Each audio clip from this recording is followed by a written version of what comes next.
Bonjour à tous et j'espère que vous allez bien. On se retrouve aujourd'hui pour le premier épisode des Chroniques Green. Je suis super contente de commencer cette petite série de vidéos. Donc on va commencer avec un épisode qui sera centré sur moi et sur mon cheminement parce qu'effectivement ça prend quelques années avant d'atteindre quand même une consommation on va dire responsable et j'ai envie de vous montrer quand même que ça a été le fruit d'une longue réflexion et de longues années de tests avant d'arriver à l'équilibre que je juge moi bon aujourd'hui, même si voilà, on peut toujours faire mieux. Et surtout, ça vous permettra de ne pas prendre peur quand vous entendrez des termes comme déconsommation ou zéro déchet, afin que vous compreniez que ça vient petit à petit. L'essentiel, c'est de s'y mettre. Donc sans plus tarder, je vais commencer à vous raconter ma vie, hein ou en tout cas mon cheminement dans le green. Il faut savoir que moi, à la base, j'étais une personne très consommatrice. Et j'avais une addiction en fait finalement au magasin et j'aimais collectionner à peu près tout. C'était les vêtements, le make-up, enfin c'était voilà, c'était des centaines, enfin c'est des centaines et des milliers même d'euros qui sont partis dans du superflu, comme je peux le juger aujourd'hui. Bon, ça n'a rien à voir avec la consommation en soi, mais quand j'ai commencé à m'intéresser à un mode de vie ou du moins à une beauté un peu plus naturelle, en fait j'avais 21 ans et je me traînais 10 ans d'acné. 10 ans d'acné, ouais, qui n'était pas... Enfin, c'était pas une acné hyper puissante, mais c'était quand même une acné qui était dérangeante. Et à un moment donné, à 20-21 ans, j'en ai eu marre d'être dépendante de ma dermato, d'être dépendante de ces cures de zinc qui fonctionnent pendant 3 ans et puis dès que tu les arrêtes, et ça tout revient comme avant. Et du coup, j'ai commencé à me renseigner sur des solutions naturelles, sur des ingrédients naturels, sur comment combattre son acné au naturel. Et j'ai trouvé quelques petites sources, des blogs, quelques chaînes YouTube à l'époque, donc c'était en 2000, c'était quand, en 2010-2011. À l'époque, on n'avait pas des masses d'informations sur le naturel et c'était des niches, déjà qu'encore aujourd'hui c'est une niche, mais là c'était vraiment très c'était un tout petit monde. Et du coup j'ai découvert tout ce qui était huile essentielle, poudre, etc. Et puis parallèlement j'ai découvert des américaines qui avaient des routines de soins avec des produits finis, donc des produits soins totalement clean. Et voilà, je me suis penchée sur la question et j'ai commencé à faire quelques petits achats pour changer de routine. Parallèlement à la découverte de ces nouveaux produits, j'ai entendu parler d'un livre qui était en anglais, qui s'appelait The Green Beauty Guide, et malgré le fait que ce soit un livre en anglais, il est plutôt accessible, enfin je suis pas bilingue non plus et j'ai plus ou moins tout compris.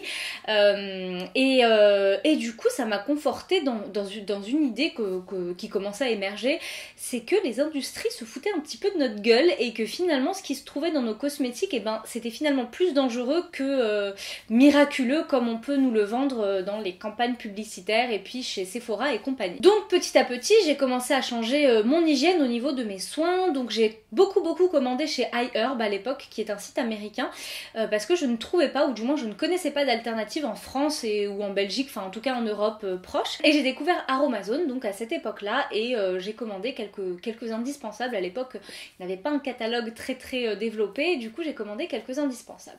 Quelques mois plus tard, je me rends compte que ça marche bien cette histoire et que finalement cette nouvelle routine et ces nouveaux produits intégrés, ces masques, etc. que je faisais, les huiles essentielles que je venais complètement de découvrir, je ne connaissais pas du tout, ont marché et du coup mon acné a vraiment diminué et j'ai vu une vraie amélioration sur ma peau.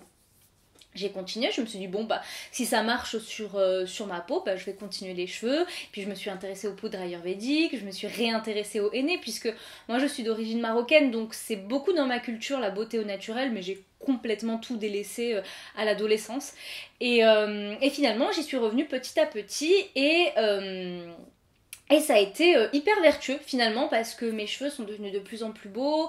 Au niveau de mon hygiène corporelle, finalement j'avais pas besoin de gel douche qui sentait le dernier parfum chimique à la mode. Enfin, ça a été hyper intéressant comme transition et ça a été assez simple pour moi. En ce qui concerne le maquillage, j'ai mis beaucoup plus de temps, mais pour le moment, avec les soins, j'étais plutôt contente. Donc forte de toutes ces expériences qui ont réussi, parallèlement, j'ai lancé donc un compte Instagram, Take It Green, qui du coup tournait autour de la beauté au naturel.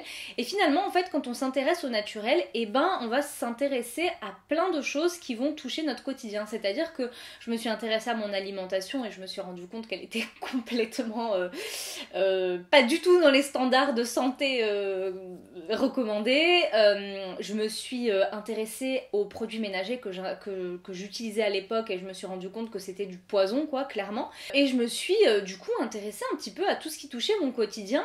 Et finalement, je me suis dit, mais mince, en fait, tout est mauvais pour ma santé. Moi, j'avais peur de tomber malade à cause de ces produits-là, c'est-à-dire que je me suis dit, je peux pas contrôler ce que je respire dehors, donc je vais contrôler ce que je me mets sur la peau et ce que j'utilise dans ma maison.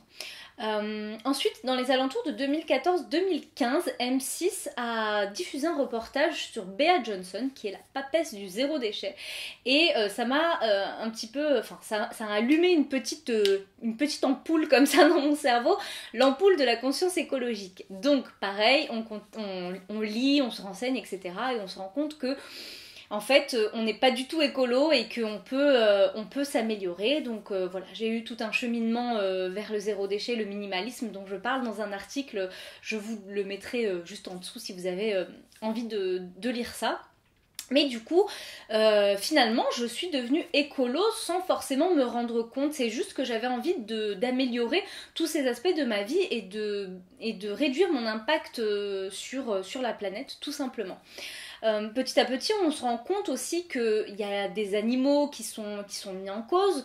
Il y a des êtres humains aussi dans notre consommation, notamment au niveau de la mode, qui souffrent en fait de notre consommation.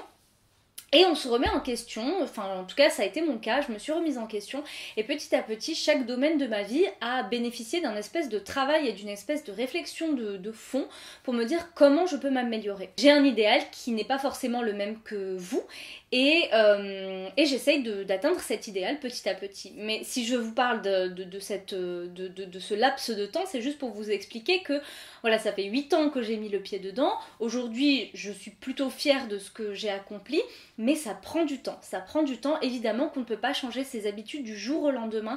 Il faut y aller, je pense, graduellement et pas à pas pour éviter de tomber dans un extrême et de faire machine arrière comme ça m'est arrivé avec le zéro déchet. Et ce qui est intéressant finalement dans toute cette transition que j'ai opérée, c'est que je suis hyper bien en fait. Je fais pas les choses de façon forcée. C'est des choix que moi-même j'ai fait et des changements que j'ai moi-même opérés sur mon mode de vie de façon la plus équilibrée possible.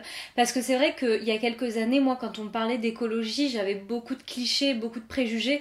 Pour moi c'était vivre dans une cabane avec des toilettes sèches et porter des ponchos toute la journée.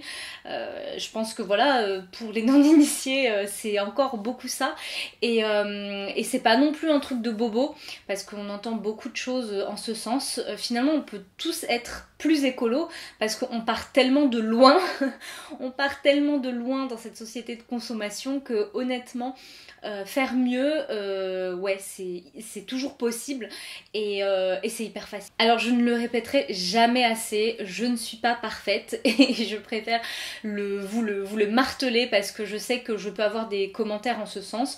Je ne suis pas parfaite, j'ai encore plein d'efforts à faire, mais je suis assez fière des efforts que j'ai faits et c'est pour ça que j'ai envie d'un petit peu partager tout ça et de propager la bonne parole ici. Donc voilà, c'est pour ça que ces vidéos sont là et j'espère qu'elles vous aideront en tout cas à vous dans votre propre cheminement. Voilà, je pense qu'on a fait le tour de mon petit parcours green. Ça me ferait vraiment plaisir de découvrir vous, par quoi ça a commencé et comment votre conscience écologique s'est réveillée, j'ai envie de dire. Et puis dites-moi, peut-être que vous n'avez pas encore eu l'occasion de vous y pencher. Est-ce que ça vous a donné envie? Quoi qu'il en soit, j'espère que ça sera l'occasion d'échanger et d'évoluer tous ensemble. Donc sur ce, je vais clore la vidéo.